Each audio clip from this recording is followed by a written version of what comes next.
Shalom, selamat pagi, jemaat yang terkasih. Kita bersyukur kembali bertemu pada persekutuan Selasa ini.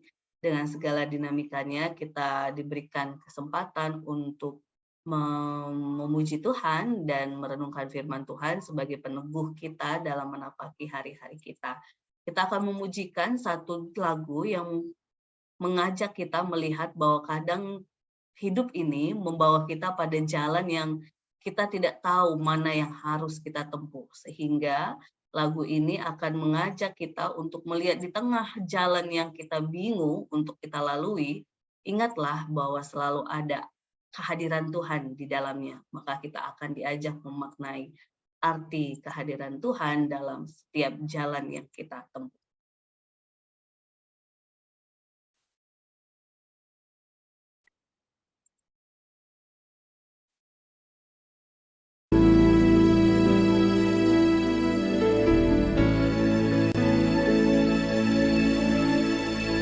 Jalanmu tak terselami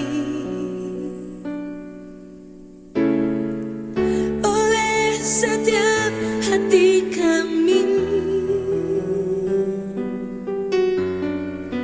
namun satu hal ku percaya,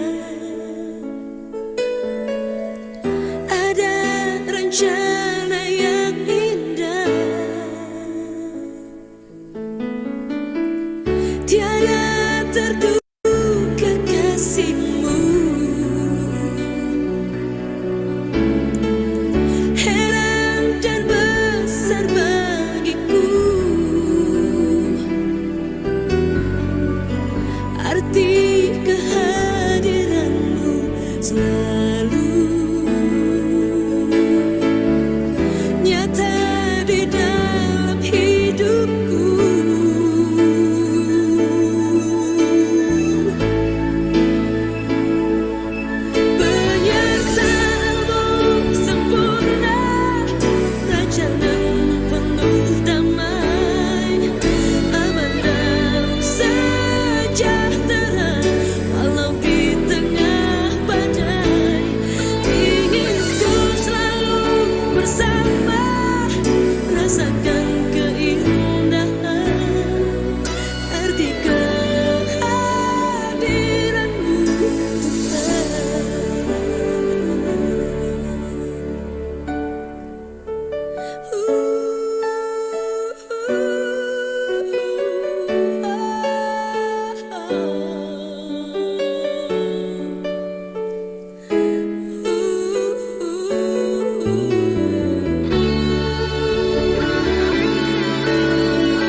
Tiada terduga kasih-Mu,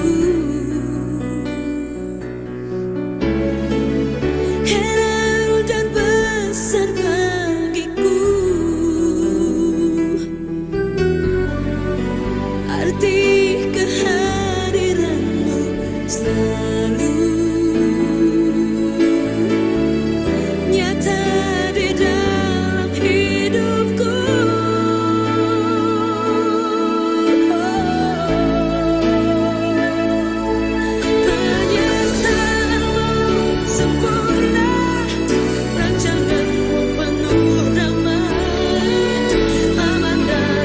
Sejahtera walau di tengah badai.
Kita berdoa. Sungguh ya Bapa, arti kehadiran-Mu yang senantiasa kami maknai dalam kehidupan kami, bahkan sekalipun ketika kami menghadapi berbagai-bagai tantangan, badai, ataupun suka duka yang kami hadapi, kami diteguhkan untuk melihat kehadiran-Mu yang terus nyata dalam kehidupan kami pribadi lepas pribadi. Kiranya Tuhan yang menuntun, meneguhkan kami, sehingga sungguh-sungguh Tuhan, dalam setiap suka duka yang kami hadapi dalam kehidupan ini, kami terus melihat penyertaan Tuhan dan memuji Tuhan dalam segala keadaan dan senantiasa bersyukur. Terima kasih ya Bapa, tuntunlah kami agar kami terus tetap senantiasa berjalan dalam terang kasih-Mu, khususnya melalui firman yang akan kami renungkan pada malam hari ini. Kami pun tetap terus diteguhkan, dituntun, dan diingatkan dalam berjalan seturut dengan kehendak-Mu. Di dalam nama Tuhan Yesus, inilah kami anak-anak-Mu yang telah siap untuk diteguhkan, diingatkan, dan dituntun oleh Roh Kudus Tuhan. Amin. Umat yang terkasih, pada pagi hari ini sebelum kita mendengarkan sebuah firman yang akan kita baca dan renungkan, kita akan memujikan satu lagu yang ini menjadi awal untuk kita berefleksi, di mana lagu ini mengingatkan kita bahwa pada umumnya di tengah-tengah kehidupan kita beriman di dunia ini, kita sering sekali tergoda dengan yang lain. Tetapi lagu ini meneguhkan kita untuk tetap memilih Yesus dalam kehidupan kita. Meskipun itu sebuah kebodohan menurut dunia ini, tetapi lagu ini kembali akan meneguhkan kita sebelum kita menerima firman yang akan semakin menuntun kita. Memilih Yesus bukan harta.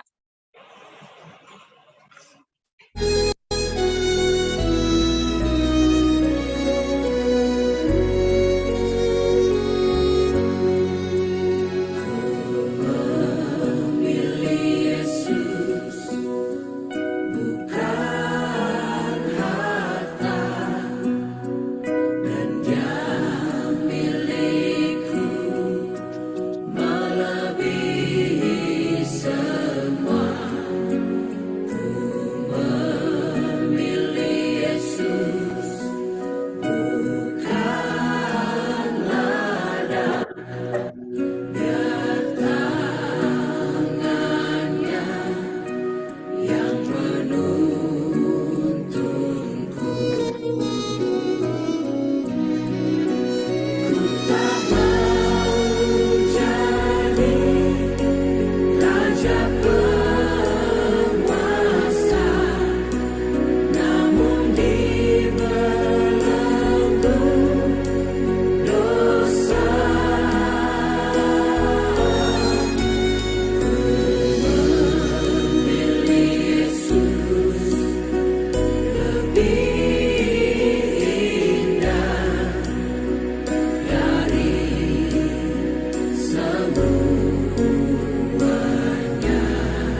Alkitab kita dari Yakobus pasal 6 ayatnya yang Yakobus pasal 5 ayatnya yang pertama sampai 6. Monggo Bu Tuti.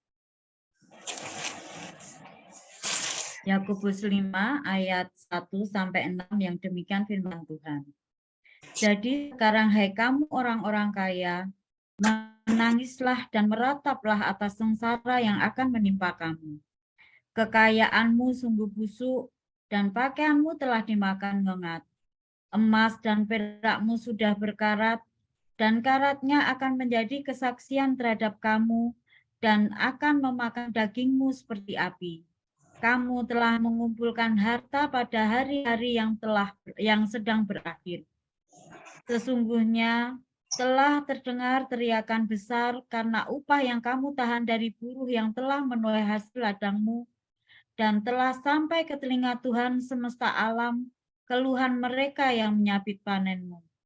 Dalam kemewahan kamu telah hidup dan berfoya-foya di bumi. Kamu telah memuaskan hatimu sama seperti pada hari penyembelihan. Kamu telah menghukum, bahkan membunuh orang yang benar, dan ia tidak dapat melawan kamu. Yang berbahagia adalah setiap kita yang membaca, merenungkan, dan melakukannya dalam kehidupan sehari-hari. Jemaat yang terkasih, lagi dan lagi pembacaan firman kita salah satu hal yang sering diteguhkan, diingatkan, dituntun ketika berbicara tentang kekayaan gitu ya. Dan dalam Yakobus ini satu hal yang ditekankan oleh pembacaan kita hari ini bahwa orang kaya yang dimaksud di sini ketika orang ini sudah tidak lagi mengingat apa yang harus menjadi bagiannya ketika ia memperoleh berkat kekayaan secara ukuran manusia dunia di sini begitu ya.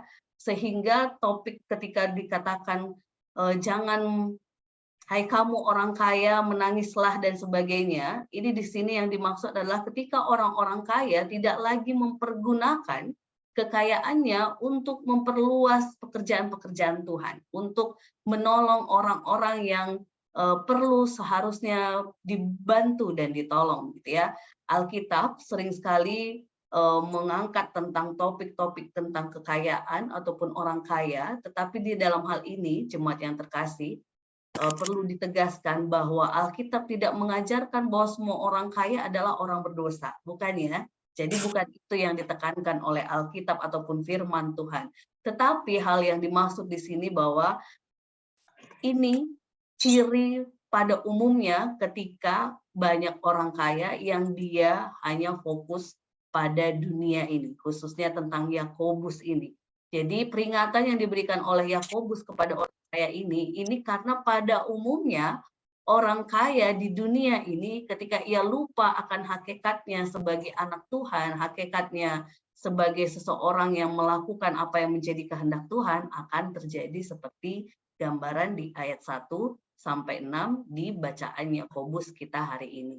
Jadi yang hal paling sederhana yang sering dilupakan oleh orang-orang kaya pada umumnya ketika ia punya bisnis mungkin usaha dan sebagainya atau pemimpin dan sebagainya yang melupakan berkat yang seharusnya diterima oleh orang-orang yang di bawahnya yang semestinya diberikan.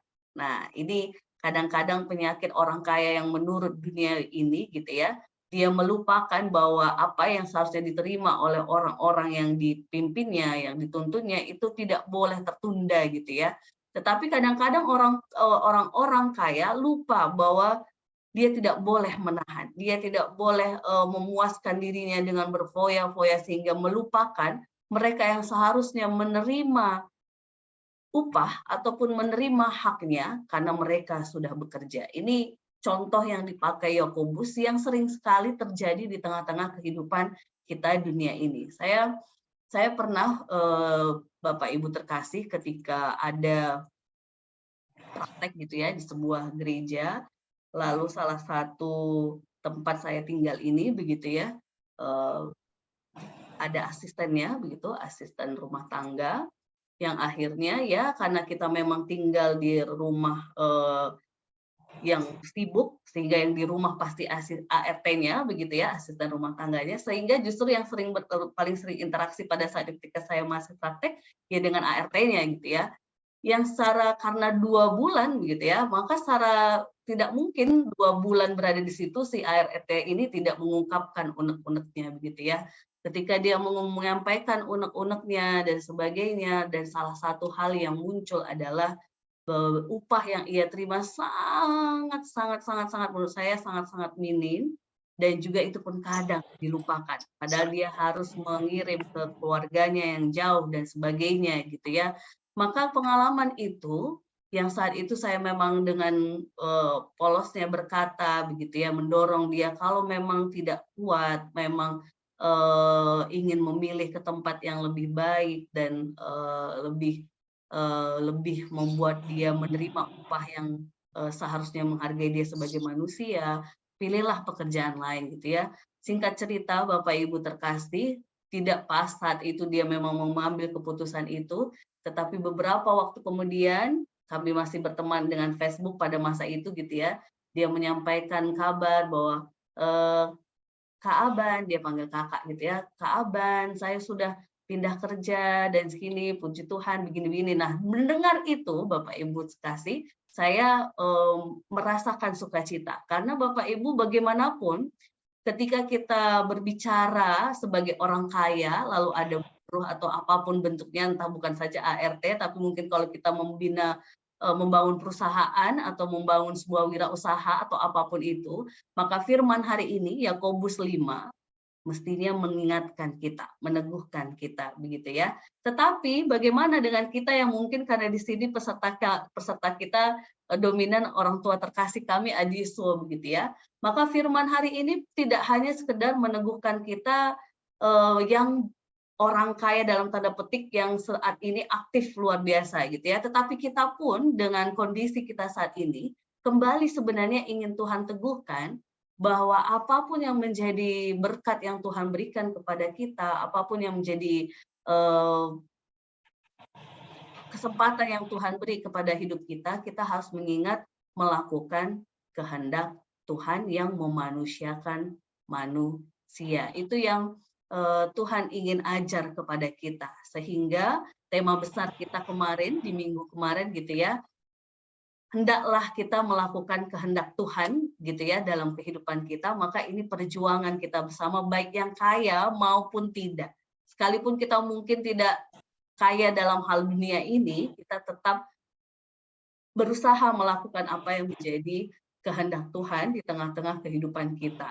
Meskipun lagi-lagi saya bilang orang menganggap kita bodoh begitu ya, tetapi kebodohan itu menjadi sebuah kekuatan ketika kita melakukannya karena itulah kehendak Tuhan. Jadi jemaat yang terkasih, hari ini kembali kita diteguhkan seperti lagu di awal tadi. Sudahkah kita setiap waktu memilih Yesus bukan harta? Sudahkah kita memilih apa yang menjadi kehendak Tuhan bukan sekedar ambisi manusiawi kita, keinginan kita? Jadi jemaat terkasih, mari kita saling meneguhkan satu dengan yang lainnya, berbicara, berjalan dalam terang kasih Tuhan, melakukan kehendak Tuhan. Seringkali kita diperhadapkan dengan kondisi-kondisi yang kita memilih Tuhan atau memilih dunia ini, gitu ya. Tetapi hari ini kita diteguhkan, pilihlah Yesus. Karena itulah yang menjadi kekuatan, itu yang menjadi pengharapan, itu yang menjadi semangat kita untuk tetap mengasihi diri kita, mengasihi sesama, dan mengasihi orang-orang yang Tuhan tempatkan dalam hidup kita. Amin.